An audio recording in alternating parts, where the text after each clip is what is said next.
All right. Happy day, everybody. Happy day. Welcome to Multifaceted Mindsets. Yes. We are here. We are here again. Our times changed to noon, and I don't know how long. I don't know how long I'll be able to do this. So we'll see. It's gonna But change again, probably. to another time. Because we I actually liked it. multifaceted, so I we actually adapt. liked the 9. I did. Hmm. Okay. I actually had an 8 o'clock this morning Why? because I was because I have a Thrive strategist that likes to do early sessions because she's a lion. And so she has somebody that, and I needed to be a part of that because the way that I train is, and you know this because you're a Thrive strategist, is I make sure that I go to your first 2 sessions. So she had a session that early. In my life, 8 o'clock is not what I do, but I will accommodate one time for the to make sure to make sure that my Thrive strategist is safe. Make sure, and it was a very complicated session too. Like the lady did not have no, she wasn't that great with her on technology at all, and it's hard to do an onboarding session when people don't know how to pull up things and they don't know where they did something. They don't know how to pull up, do email. They don't. Whoo. Mm. Those are harder sessions. But it's okay. You woke up and did an 8 a.m. session. I'm proud of you. No, I woke up and did the 8 a.m. because I was thinking what's so funny is as soon as you said, no, we're not going to do 9, that's when my body was like, I'm going to get up and let you get ready and you can do a 9. And I'm looking like,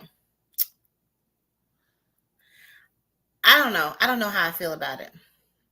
But guess what? I got Um, something to do. I got something to do at 1:30 you real booked and busy on a Sunday. on the Sunday. That's the Lord's days, according to some people. Actually, Monday and Wednesdays are my listen, the Lord lives in me. So every day is the Lord's day. Okay? Yeah, for me it is. All My Bible right. right here. Whatever I want to do when I want to do it. Why I have to see I'm not conforming. Anyway, let's welcome to Yeah. multifaceted mindset. You are speaking with Erica Kesse, the multifaceted mommy. And Eternity Slede, the multifaceted black girl. And we really want to empower those multifaceted girls out there. I know this word is kind of buzzing around these days, but um, and I'm glad that the word is buzzing around. But I think that it's still important for us to have people that chat about our experience as a person that interacts with this. And something that I wanted to chat a little bit about was um, something that I recognize, and maybe I'm not sure. I have to have done any research on it particularly, but are multifaceted people also neurodivergent?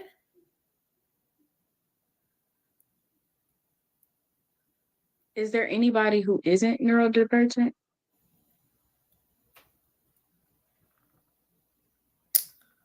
That's I love that you said that. I don't really know many people who are not because because I attract people, and most of my clients have ADHD, on the autistic spectrum, neurodivergent, and or the outliers in the world, right? Like because I am a defender of these individuals. Plus, I attract them. I attract, and I probably attract the people who I am very similar to. I don't like putting people in boxes.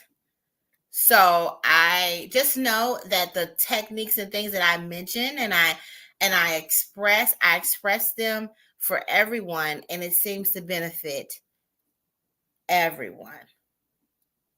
So I don't know if most people are neurodivergent. I know that neurodivergent also is a buzzword these days now too, when it was not. Yes. And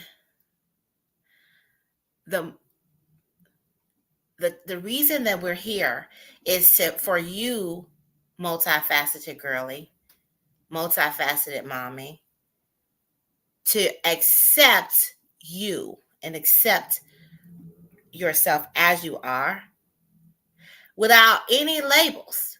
You can define yourself as you want to. Just making sure you cater to your experience and what you would like to see happen in your experience is the most important thing that I would say to everyone. I know that you mentioned isn't everyone neurodivergent? If everyone is neurodivergent, everyone is not catering to themselves and ensuring that they have what they need to have optimal capacity and capability in their life. I know I Yeah, do. I feel like it's a scale. Like there's a scale for the neurodivergence, and some people are just really low and they regard themselves as neurotypical, and some people are really high and they might be able to have to cater to it more and able in order to like exist in a way that they want to. I feel like I probably fall somewhere in the middle, but we leaning towards neurodivergent real heavy. Okay, okay, all right. I'm just saying,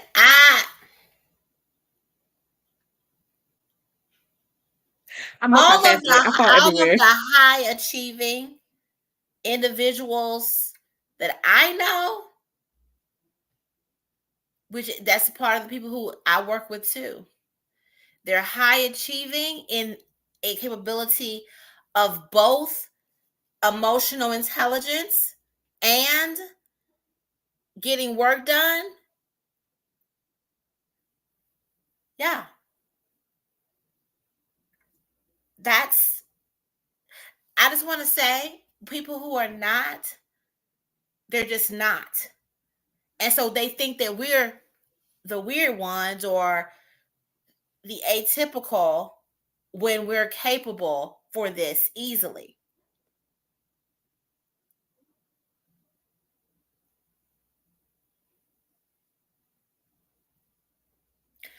And a Oh lot of no. times, the people that I work with are feeling imposter syndrome because the world says that they're not supposed to be as brilliant or an expert or have the high capability that they have.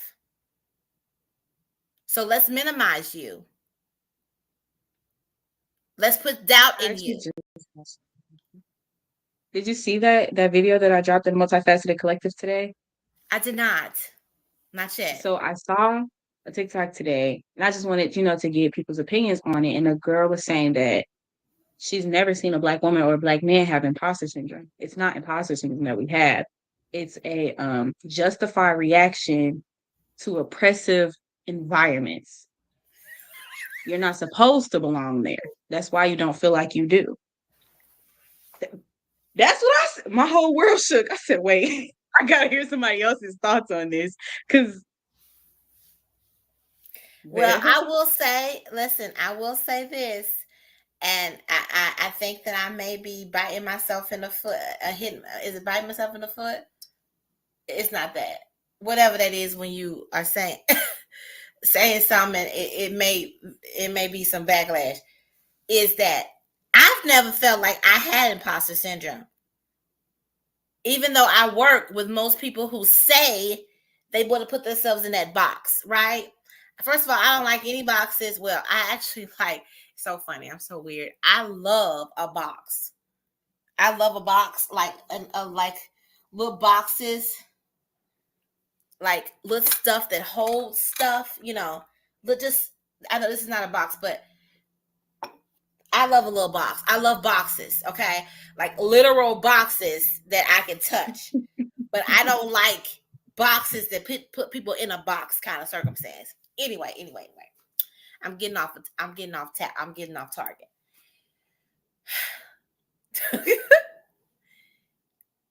I keep telling people whenever I talk about imposter syndrome that it did not show up until 1987 after somebody did a study and said, oh, there's an imposter phenomena of people feeling self-doubt. So it's not a diagnosis that is one that's in the DSM, which is the Diagnostic Statistical Manual that we use to diagnose people. No, it's not. So when you say, I agree.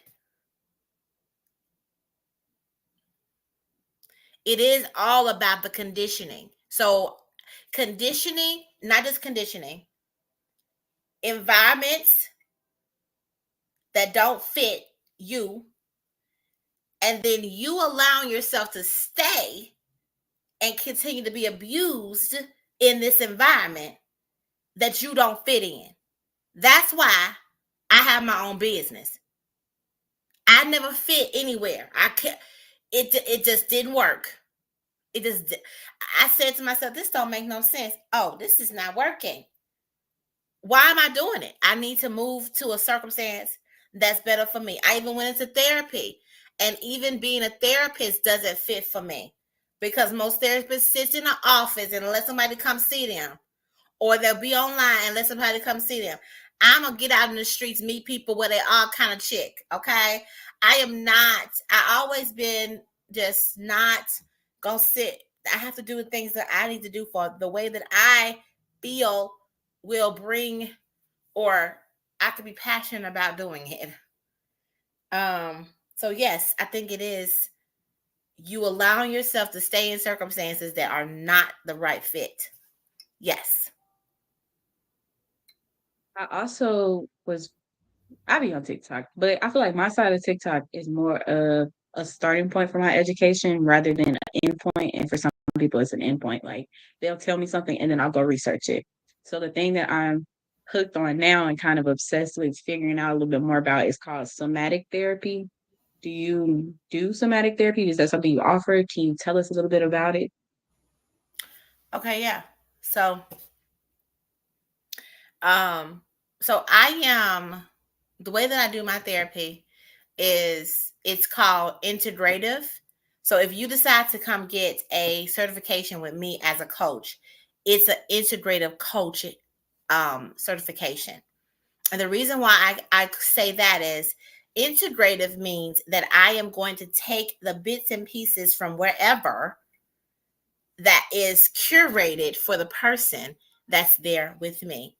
So I use person-centered approach to get to know them and for them to get to know them.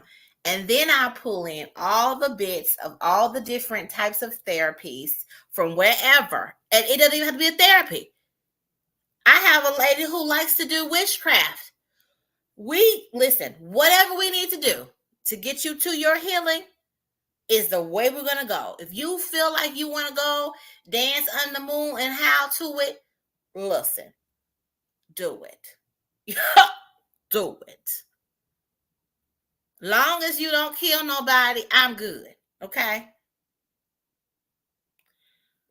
So that's called integrative or eclectic type. Of course, they had to put a name on it, but so that basically it's integrating all the pieces. Going back to somatic. Somatic is one way, right? And yes, it's very close to another one that you may not have heard of. It's called Gestalt. Okay.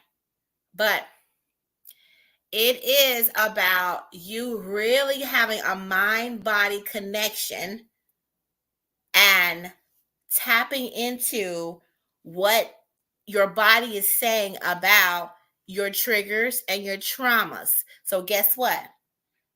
That's why we have, and I never talked about this because it's an eclectic thing.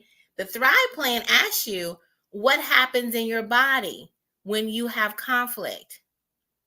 A lot of people are having all these sensations, but then they're not registering it because all these other things are firing off too, emotionally, mentally, and spiritually. It's all firing off at the same time.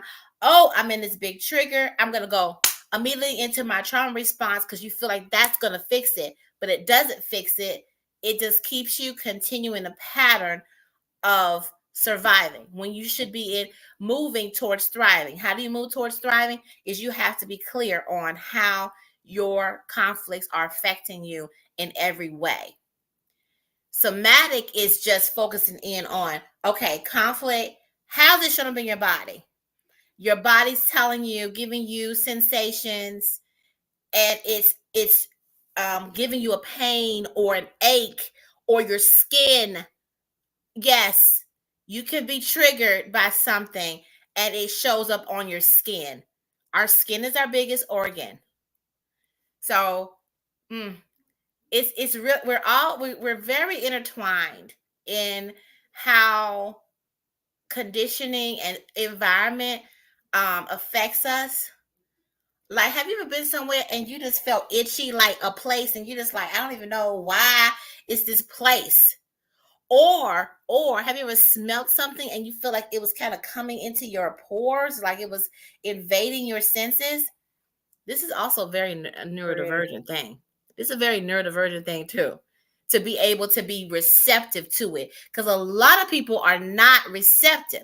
One great thing about being neurodivergent is you're very sensitive. You're very sensitive to so much. Like, I'm really sensitive to soft things. I need to be sitting on soft places. And so I bring my pillow places because I should not suffer. Like, I don't want to do it. So going back to somatic, it really does, the person that's the practitioner of somatic will take you through physical activities like going for walks or opening up your diaphragm, because a lot of times, it's things are stuck down in spaces in ourselves, and it can even be from generational traumas and things that's come up that's locked down inside of ourselves because it's never been addressed. So they help you to move your body to release some of the things that's trapped inside of you. I have this exercise that I do with people. It's an imaginary kind of visualization where I tell them to go get a bag, and they take the bag and they go search for all the crap that is not theirs. They go inside themselves, all the crap that they took, they are carrying of other people's stuff, other people's feelings, other people's energy, other people's stuff. Go get it. Put it in the bag. Oh, look, you got that bag filled up. Go get another bag. Go search between. This is a very somatic thing. Go search behind your ankles, behind your knees, behind your ears, in your heart space, under your arms, between your legs. Search. Pick up all that does not belong to you, that you are holding on to, that you let somebody keep, let somebody leave in you. It's very interesting. I have something for you to diagnose, not diagnose, but for I you don't to like dive into. diagnosing. Mm-mm. Oh, I stopped myself. I stopped myself for you to dive into. So I have this thing where when I'm at the grocery store, the bread aisle, I really do not like the bread aisle. Like, the smell of the bread makes me nauseous. And so I like hold my breath, but I like bread. Like, I really love to eat the bread. I just don't like the smell of the aisle. What does that mean? Or what could it Mm. mean? I think that you should take a moment, sit, and think about that bread aisle.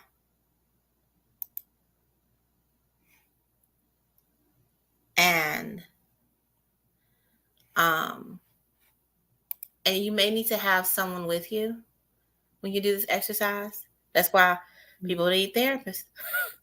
But do the exercise and take yourself back to the first time you ever went down a bread aisle to see what happened. Then also think about the smell of it and what compressed memories may be there for you regarding that smell. Okay.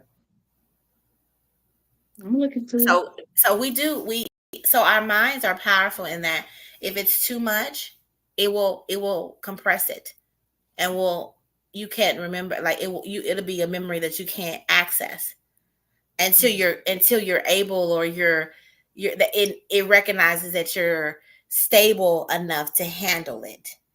Now that you are trying to think about it, you may be ready, but I do think that all this kind of thing should be in concert with a person who's safe, that can um close you up, regulate you after the experience, because you may discover something that blow you out the water and just makes you second guess many things.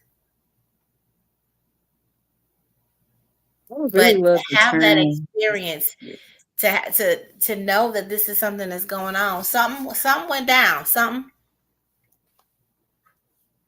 went down, something happened, something. I don't know what went down the bread aisle.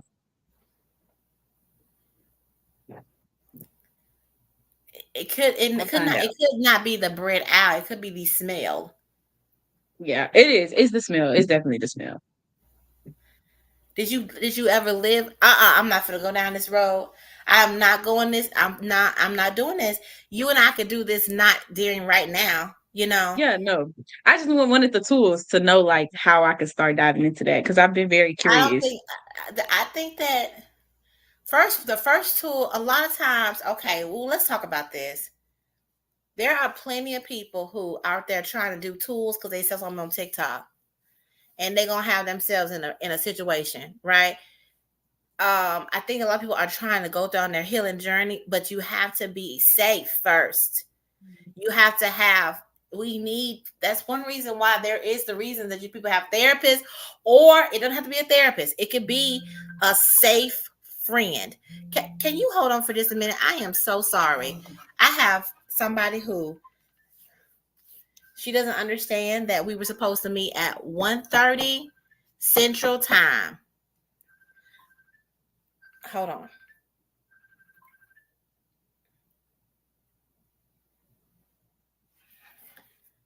Happy day.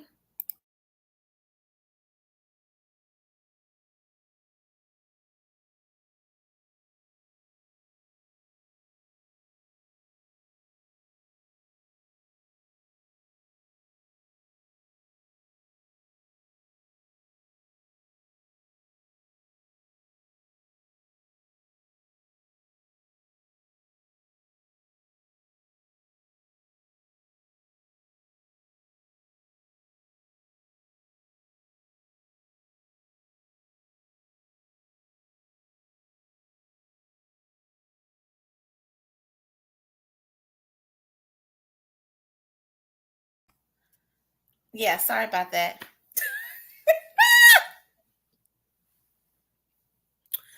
When you're interacting with, like, you have to be careful when you're interacting with, different time zones. Yeah, It's hard. it actually is.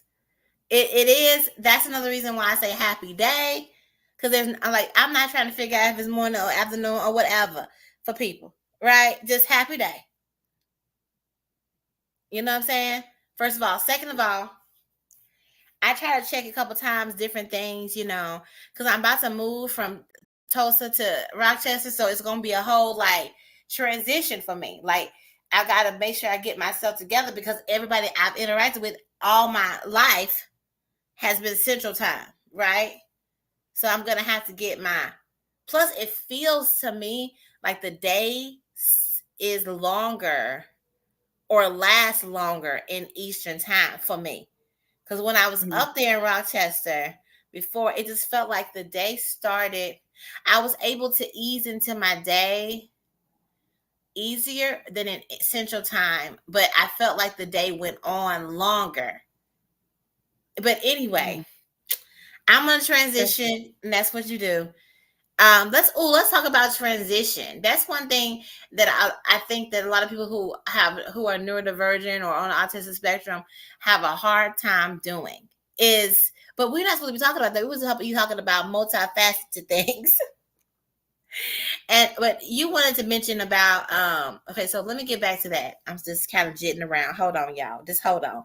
So this is the epitome of multifaceted mind. Okay. I was with you. We were talking about somatic therapy. I think that um I like somatic therapy. I like all the different therapies. I'm not against any of them. I know that when I was getting my license, when I was getting in school, they asked us to, they had us to actually conceptualize a person with under each therapy. So, how would you completely conceptualize and treat a person in a particular therapy? So, they have a methodology onto how they do it. Okay. I refused to specifically say that this is the methodology, the one way, because I'm not a one way person. I feel like we all are so complex and different that we cannot say that this particular way is going to be helpful for every person. So because I would rather get to know the person, and then they'll say, like I had people that say, "Oh, I really don't like reading." Okay, well, I'm never gonna assign them something to read because that's going to put a wrench, like a monkey wrench in our energy with each other, right? If I say something about journaling and people have some problem with that, but then some people are just all about writing, so we do narrative therapy, right? There's a such thing as that. So whatever is the best way. Now, I like to do internal family systems, especially when people have a lot of family trauma and conflicts inside of themselves. Then we need to digest the parts of themselves that showed up in order to survive their environment. And we need to learn how to soothe each part and bring all the parts together in a functioning family, because they never learned that growing up. And that's why they have a conflictual life, is because they have so many different parts of themselves gorging and doing all these things instead of them all working together as a team. But they have to learn how to do that, right? Because they didn't learn it from their parents. Yeah. So that's internal family systems. I really like that way. I like cognitive behavior therapy because there is action oriented. A lot of coaches use cognitive behavioral therapy. They just don't call it that. They call it have a goal and get to have a homework and get to it. That's what they call it. But it is basically cognitive behavior therapy. Yeah.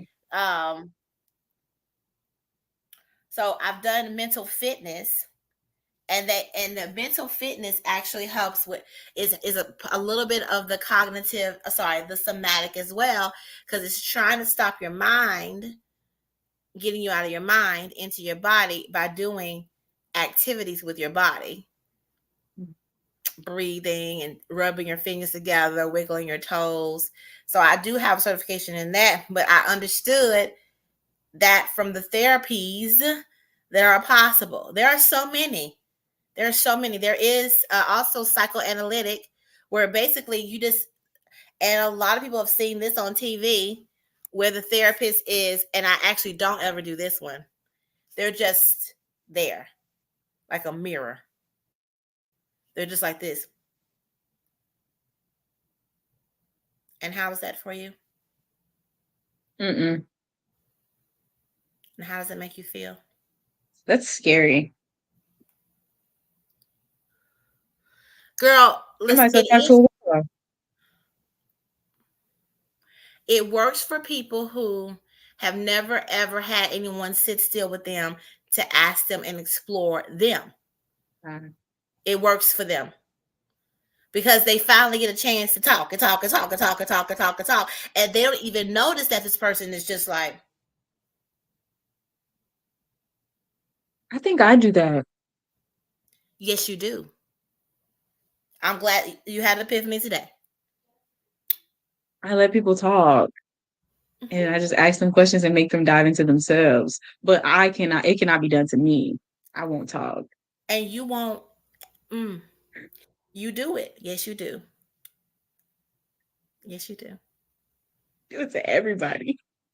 Mm-hmm. And you are very, Yeah. and you're very stoic too. So you just was like, immediately when I did it to you, but you didn't, but you do it to people. Mm-hmm. But I feel like it works with the people that I do it with. Like I'm someone who doesn't talk a lot unless it's something that I'm passionate about, something I care about. And the people that I'm friends with or people that I'm in relationships with, they like to talk. So I give them the space to talk and I just fill in the little gaps. I ask the little questions that are going to get them to their next thought. Like I do the connecting. But if it comes to me and you like, I'm done talking. I'm done talking, So son. I do actually, I don't, okay, so, okay, I said I don't do this at all, but I do have one person, but I set up a framework for them. I said, how are you physically, mentally, emotionally, spiritually? Right. And so when we have our therapy, it's just me listening to them do their whole rundown of how they are. And they have all the epiphanies within a time frame. I don't have to say much at all. Like I'm on the phone. I put the phone right there next to me and I let her talk the whole time. And then I'm like, oh wow, what amazing week that you've had. Just keep up all the great work you're doing. Have a great rest of your day. And And that's what some people need. and she is so grateful. I don't do I swear I haven't done nothing. Nothing. No, I did do one thing though. This is the one that I asked. They were talking about they're having a headache, and I asked them, "Are they blinking?" And they were not. Not blinking. Mhm. Going back to somatic, Now I can't stop. some people they are so stressed out to the max that That's they're trying to get things done. Yet it's a thing. Oh, I have some people who don't go to the bathroom. okay. I don't do that. I do that. I mean, I do. I do that. Yeah. I'm I'll glad. forget. Like, I have to get reminded. Do you Yeah. eat? Uh-huh. I like to eat. Do you feel hungry? Yes. But I usually try to eat before I get to the point where I feel hungry. Okay. Most times. So this is the kind of clients I have. Well, no, I'm your ideal. I don't want you to be my client. You supposed to be doing this multifaceted mindset for me. Two things can coexist. You're right. That's a multifaceted thing too. Okay, that's how I am with many things, which is why I also didn't like just being a therapist because therapy there's so many restrictions around keeping you right here in the zone of that I needed to be I needed to be also a coach too, because it's not as many restrictions. I know a lot of counselors be like, "Oh, it's like the wild wild west. It's so unregulated." Well, I have my own integrity and my own ways of how I move to be the best version of myself and to provide the best care. So I think I'm good for it. Now I know there's plenty of people out here doing things they shouldn't do. That's why I have the soapbox of do no harm as a leader. But I needed the flexibility of building relationships with people. Because I really feel like as a therapist, they limit you from having a relationship with people. And I know for a fact that my therapy has been, people say to me, "You've impacted my life for the rest of my life." Thank you. It's because of the relationship that I had with them, not because of the therapy. Yeah. So I think people should not get stuck on a type of therapy. I think that they should try on all the things, all the different therapies, going back to my trial philosophy. Try it out, see if it fits. You can work with a therapist to do that specifically and then move on to something else. I've had clients for 2-3 years, and we've done many things during the time that we were that been together. It wasn't just one way. It was the way that they needed in the moment.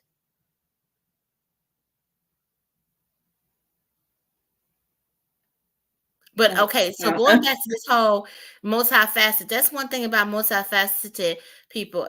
Sometimes we are so busy doing all the things that's in our minds and all these ideas that we neglect ourselves. And it's important that it's important to have some time blocking, and that's why I do on my calendar, I have lunch and nap. I have morning routine. I know I'm not, because I don't be lying about Erica is extremely, so I think it goes back to being on the autistic spectrum, is I'm very exacting. People may not recognize that, but I am exacting about me being the kind of person that I don't want to be a hypocrite, because I've seen too many hypocrites in my life and it irritates me down to my soul. I cannot be talking about being a leader that doesn't do harm and be a leader that does harm. I'm not going to be that. Like, that to me is the most bogus. Anyway, don't get me started. So whenever I talk about something, I am doing it. I used to be like, okay, you need to be eating and you need to be exercising, right? And I was not exercising, and every time I felt a twinge of like, you're not even exercising. Now, I know what it's like. I do exercise. I do get on I hurt both of my ankles and I'm still recovering, but I got me a vibration plate and I've been doing squats on that sucker and I be stretching. So I'm trying my best to do whatever to move myself back up to me doing that hit that I was doing running them steps. Okay. Okay, come on, stairs. Oh, I was doing 240 three times a week running stairs. Yes, I was. And I felt good about it. Like, one thing that people don't talk about with exercise is how quickly your body will respond to having endurance for that thing and being able to do more, and then being able to do more, and you being able to set a little goal and get to it within 2 weeks. And okay, now I can plank for a minute and a half. Oh, now I can plank. And then one other thing is your body keeps the score. And if you thinking about somatic therapy, you should get the books. The body keeps the score, and look at that.